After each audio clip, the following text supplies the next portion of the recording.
Hi and welcome to the high priestess tarot. आप सब लोगों का बहुत ज़्यादा स्वागत है।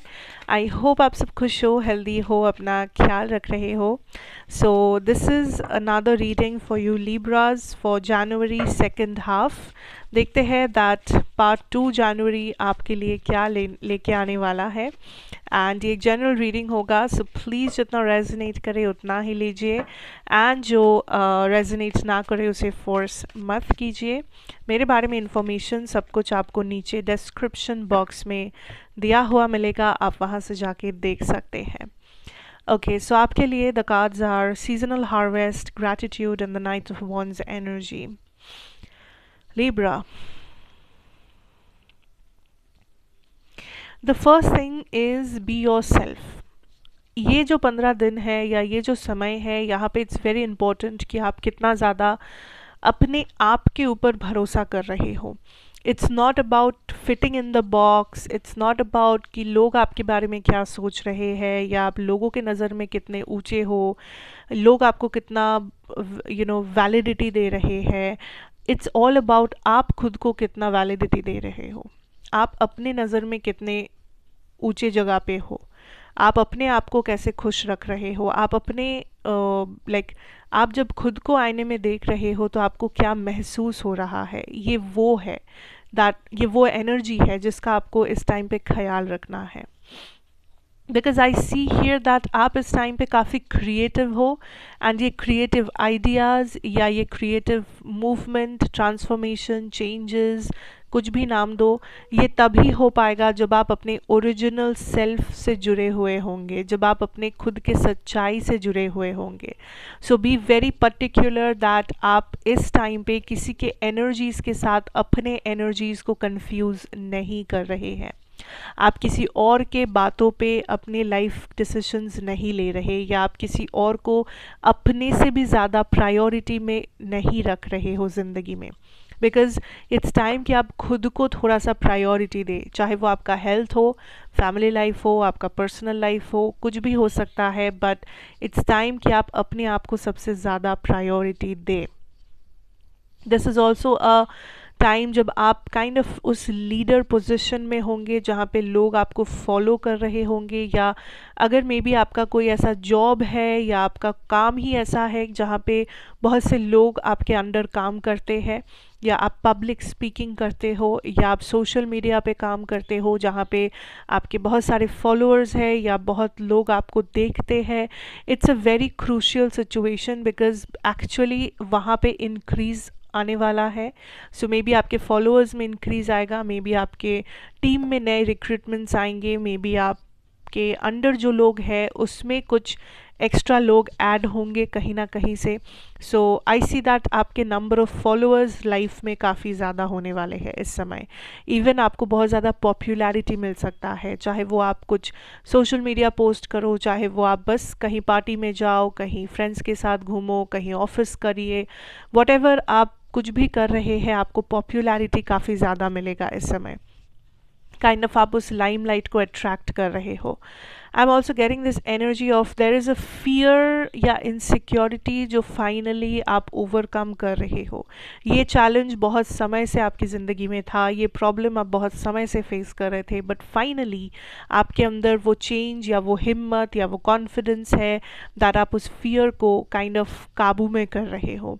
अब वो फियर, अब वो ट्रॉमा, अब वो प्रॉब्लम इतना बड़ा भी नहीं है कि आपकी ज़िंदगी को रोक दे या आपके लाइफस्टाइल में बर्डन लेके आए। So you are in a happy position Libras, and I also see you celebrating something. So ये कुछ गुड न्यूज़ हो सकता है, ये कुछ प्रेगनेंसी न्यूज़ हो सकता है, नया जॉब हो सकता है, it could be any thing, रिश्ता पक्का होना, नया फ्रेंडशिप, बर्थडेज किसी का, या तो किसी की शादी, या वॉट एवर इट इज़, कुछ फंक्शंस, बट आप काइंड ऑफ एक सेलिब्रेशन एनर्जी में होंगे, एंड आप कुछ सेलिब्रेशन या कुछ इवेंट, बहुत इंपॉर्टेंट इवेंट इस टाइम पे अटेंड कर रहे होंगे।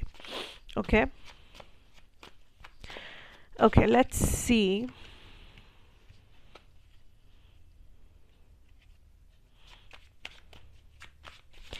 इस टाइम पे आप ट्रैवल ना करो तो बेहतर है, या अगर आप ऐसा सोच रहे हो कि आपको बाहर से कहीं से कुछ पैसा मिलने वाला है या कुछ फाइनेंशियल हेल्प मिलने वाला है, तो वहाँ पे एक छोटा सा डिले हो सकता है, बट ये प्रोजेक्ट आपका बहुत सक्सेसफुल होगा इन द लॉन्ग रन।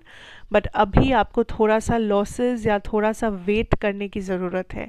अगर ये स्पेशली कोई इंटरनेशनल प्रोजेक्ट है, कोई इंटरनेशनल काम, कोई इंटरनेशनल क्लाइंट, या आपको बाहर सेटलमेंट करना है, समथिंग लाइक दैट, उसमें अभी फ़िलहाल के लिए थोड़ा सा लॉसेस होने के चांसेस है या थोड़ा सा डिले होने का चांस है इस सिचुएशन में। Okay, I am also getting this energy of saving बहुत इंपॉर्टेंट है आपके लाइफ में, या आप कैसे अपने पैसों को, अपने फाइनेंसेस को इस्तेमाल कर रहे हो, कि आप उसे खर्चा कर रहे हो, कि आप उसे सेव कर रहे हो, कि आप उसे इन्वेस्ट कर रहे हो। सो प्रॉपर फाइनेंशियल प्लानिंग होना बहुत इंपॉर्टेंट है, बिकॉज वरना क्या हो रहा है कि आप कहीं ना कहीं देयर इज़ अ चांस कि आप मनी लूज आउट करो, एक्स्ट्रा खर्चा हो जाए, या आप सही से एक्सपेंसेस का बजट नहीं बनाओ, या अननेसेसरी पैसा आपका कहीं चला जाए। कुछ रिस्क फैक्टर्स हो सकते हैं, फाइनेंशियल रिस्क या फाइनेंशियल लॉसेस होने के चांसेस है। सो जो लोग स्पेशली अगर आप सिक्योरिटीज़ में डील करते हैं, या अगर आप बिजनेस पर्सन हैं, तो बी वेरी केयरफुल कि आप कैसे क्लाइंट्स के साथ डील कर रहे हैं, आप कितने का डील कर रहे हैं, how you are doing it, and आपका प्रॉपर फाइनेंशियल सिचुएशन एकदम स्टेबल है या नहीं है, क्योंकि लॉसेस के चांसेस मुझे दिख रहे हैं। But I am seeing bye the end of जनवरी आप कुछ बहुत बड़ा रिसीव करोगे।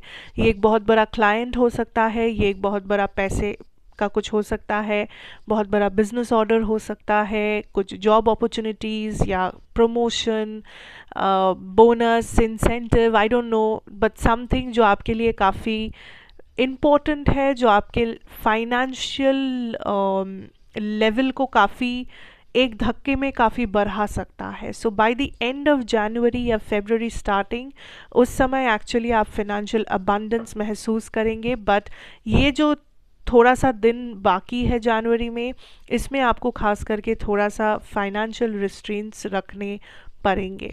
Be very clear with your finances, be very clear कि आप अपना एनर्जी कहाँ पे इन्वेस्ट कर रहे हो, क्योंकि इस समय ज़्यादा गुड न्यूज़ आप एक्सपेक्ट मत कीजिएगा। बट अगर आप थोड़ा सा कंट्रोल में रहे तो ऐसा कोई प्रॉब्लम भी नहीं होगा।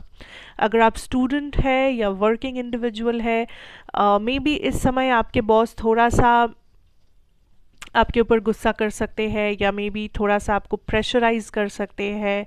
अगर लाइक आप स्टूडेंट है तो मे बी आपको हो सकता है कि आपके एक्सपेक्टेशन के बराबर आप ना चल पाओ, but ultimately it's not permanent. Ultimately ये एक फेज़ है जो बीत जाएगा, बिकॉज जनवरी एंडिंग से शुरू करके you will enter into a time of abundance.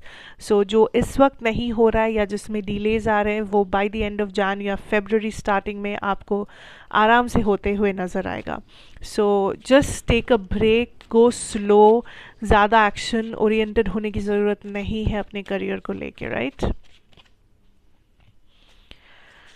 Okay, आपके लव लाइफ में लिब्राज, मैं एक चीज़ कहूँगी दैट आप दोनों, ठीक है, जो लोग पूछ रहे हो अपने पर्सन के बारे में, ये मैं कहूँगी इससे क्रॉस वॉचर्स देखते हैं। सो आपको जो ज़्यादा रेजोनेट करे आप उसी एनर्जी को लीजिए। आप दोनों में से कोई एक पर्सन यहाँ पे है जो बिल्कुल स्टेबिलिटी के ऊपर फोकस्ड है, दैट मुझे इसी इंसान के साथ रहना है, मुझे इसी से शादी करनी है, मुझे यहाँ पे ही सब चाहिए। लाइक आप ऑलमोस्ट, अगर ये आप है तो आप काइंड ऑफ ठान लिए हो that this is it, like ये कनेक्शन नहीं तो मैं ज़िंदगी भर अकेला रहूँगा या अकेली रहूँगी, अगर ये इंसान मुझे नहीं मिले तो मैं कभी किसी से और प्यार नहीं कर सकती, ये वाला एनर्जी है। बट दूसरा जो है यहाँ पे, आप या आपके पर्सन, दूसरा जो इंसान है यहाँ पे, ये इंसान बहुत ज़्यादा टेम्पररी बेस्ड हो गया है। इस इंसान को बस अभी प्रेजेंट सिचुएशन से मतलब है। ऐसा नहीं है कि ये पर्सन का इंटेंशन बुरा है या ये पर्सन चीटर है या ये वो, नहीं, बट इस पर्सन की एनर्जी ही ऐसी है कि ये पर्सन बस अभी के ऊपर ज़्यादा फोकस्ड है कि अब ये क्या चेंजेस लेके आ सकते हैं, अब ये कौन सा चीज़ एक्सपीरियंस कर सकते हैं, अभी क्या करना पॉसिबल है इस रिलेशनशिप में, ये उनका ज़्यादा हेडेक है। ये लॉन्ग टर्म का नहीं सोच रहे हैं, क्योंकि इनके पास भी कोई आइडिया नहीं है कि ये रिलेशनशिप काइंड ऑफ किस डायरेक्शन में जाएगा, क्या फ्यूचर है इसका। ये इतना ज़्यादा थॉट अभी भी इसमें नहीं डाले हैं। इसके दो वजह हो सकते हैं। नंबर वन, ये एक नया रिलेशनशिप है एंड ये बस काइंड ऑफ देखना चाहते हैं कि क्या होता है आगे जाके। नंबर टू, पहले आप दोनों में कुछ ना कुछ कॉन्फ्लिक्ट या प्रॉब्लम से आप लोग उभर के आए हो, चैलेंजेस आप दोनों ने फेस किया है इस रिलेशनशिप में, एंड ये बस उसी के बेसिस पे सोच रहे हैं कि पता नहीं फिर से कब ऐसे चैलेंजेस आ जाए, फिर से क्या प्रॉब्लम्स आ जाए, फिर से ये हो जाएगा, फिर से वो हो जाएगा। तो अभी उतना ज़्यादा सोचते नहीं हैं, अभी बस प्रेजेंट का सोचते हैं। ये है उनका एटीट्यूड। पर मैं फिर भी कहूँगी दैट इस पर्सन का इंटेंशन बुरा नहीं है। ये पर्सन बस टाइम पास के लिए नहीं है यहाँ पे। इंटेंशन वगैरह सब सही है, बट ये पर्सन उतना लॉन्ग टर्म या उतना स्टेबल तरीके से चीज़ों को सोच नहीं रहे हैं जितना आप सोच रहे हो। So be careful while dealing with this person कि आप दोनों सेम पेज पर हो या नहीं, अलाइनमेंट पर हो या नहीं, वरना आगे जाके कॉन्फ्लिक्ट्स पैदा हो सकते हैं, आगे जाके मिसअंडरस्टैंडिंग्स आ सकते हैं बीच में। बट अगर आप लोग थोड़ा सा इस मैटर में सेम पेज पर रहने की कोशिश करेंगे या बातें करेंगे, क्लैरिटी रखेंगे, तो ये मिसअंडरस्टैंडिंग्स को आप लोग अवॉइड कर सकते हैं। जो लोग सिंगल्स हैं या एक प्रॉपर रिलेशनशिप में हैं आप लोग, ओके, स्पेशली जो लोग सिंगल्स हो, आप लोग इस टाइम पे नए रिलेशनशिप्स अट्रैक्ट कर सकते हो, बट ये ज़्यादा स्टेबल रिलेशनशिप्स नहीं होंगे। इन लोगों के एनर्जी में ही आपको एक थोड़ा सा टेम्पररी वाला एनर्जी फील होगा, जिस वजह से शायद आप कुछ दिनों के लिए किसी से कनेक्ट करो एंड देन मे बी आप बात करना बंद कर दो, फिर आप कुछ किसी और से कनेक्ट करो, ऐसा हो सकता है। सो इस टाइम पे ज़्यादा प्रेशर देने की ज़रूरत नहीं है अपने रिलेशनशिप्स के ऊपर, बिकॉज़ ये जो समय है ये थोड़ा सा हल्के में लेना ही सही होगा, क्योंकि वरना मिस मैच ऑफ एनर्जीज हो जाएगा, ठीक है, जो बाद में जाके प्रॉब्लमेटिक बन सकता है। सो इट्स बेटर कि आप चीज़ों को हल्के में ही रखें। आप बार बार ये चेक करें दैट सामने वाले की एनर्जी क्या है जिसके साथ आप डील कर रहे हैं, ताकि आप बेटर अंडरस्टैंड कर सकें कि आप क्या चाहते हैं, ये क्या चाहते हैं, एंड ये कॉन्फ्लिक्ट का जगह ही ना बचे basically. So that is the energy that I'm getting for you Libras here. Thank you so much for watching. अच्छा लगा हो तो ज़रूर बताइए, like share comments and subscribe to the channel if you are new here, and of course मैं आपसे फिर मिलूंगी एक और रीडिंग के साथ। Till then take care and good bye.